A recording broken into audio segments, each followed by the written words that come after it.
All right, let's talk about the IELTS speaking test. If you're getting ready for it, you know that this part can be seriously nerve-wracking. You're worried about the clock, about the examiner staring at you, and just drawing a complete blank. So in this explainer, we're going to demystify the whole thing, break it down, and give you what you need to feel confident. Let's jump in. First things first, let's just get this out of the way. That feeling of absolute panic, where someone asks you a question and your brain just shuts down. It happens. It's totally normal, and it's probably the #1 fear people have. But what if we've been looking at this test all wrong? And this right here is the big mindset shift. The examiner is not trying to catch you out. They're actually there to guide you, to help you show them what you can do with your English. The moment you stop thinking of it as an interrogation and start treating it like a conversation, a whole lot of that pressure just disappears. It lets you breathe and just, talk. The best way to beat anxiety is with knowledge, knowing exactly what's coming down the pipe. And the great thing about the speaking test is that it's not a mystery. It follows the exact same 3-stage format every single time. So let's look at the blueprint. Here it is, plain and simple. You've got part 1, which is just a friendly chat. Then part 2, where you get to talk about one topic by yourself. And finally, part 3, where you dig a little deeper into that same topic area.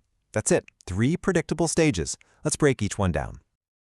Okay, so let's start at the beginning with part 1. Think of this as the warm-up. It's designed to ease you in and get you comfortable with the sound of your own voice in that room. For about 4 to 5 minutes, you're going to get some pretty straightforward questions about topics you know better than anyone else, your own life.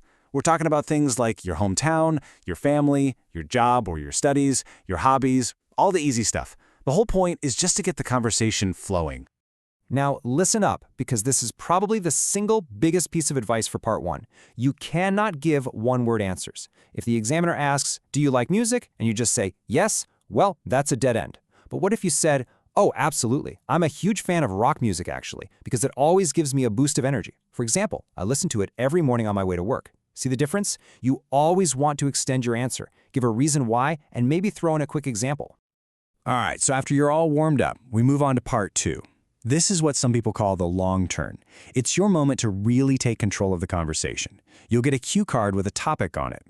So, you get 1 minute to prepare. 1 minute, and it flies by, so you've got to use it wisely. Please do not try to write out full sentences. You'll never make it. Instead, just jot down a few keywords for each point on the card. Think of it as your little safety net.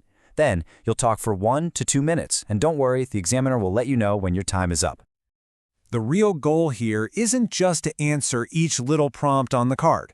It's about weaving them together, connecting those ideas into a smooth, coherent little story. They want to see that you can speak at length without getting lost or stumbling too much. And that little story leads us perfectly into the final stage, part 3. This is where the conversation broadens out. You'll move from talking about your personal experience to discussing more abstract, general ideas.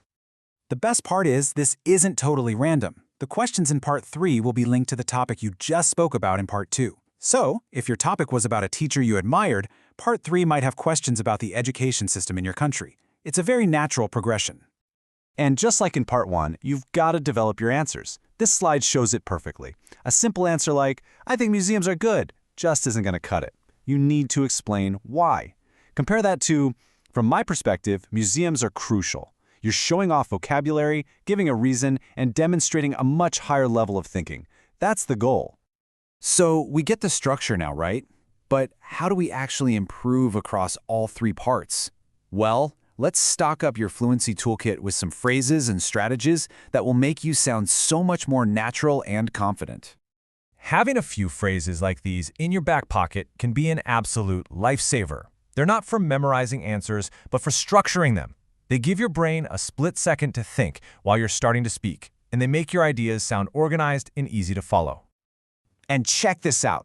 This is such a great example of leveling up your language. On the left, it's so repetitive. I like. But look at the right. I'm a big fan of cinema. I find that.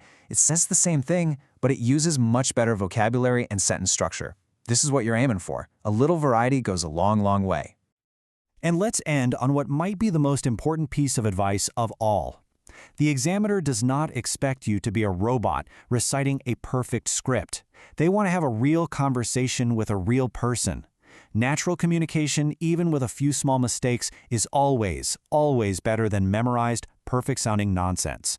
Be authentic. So it really all boils down to these 3 simple things.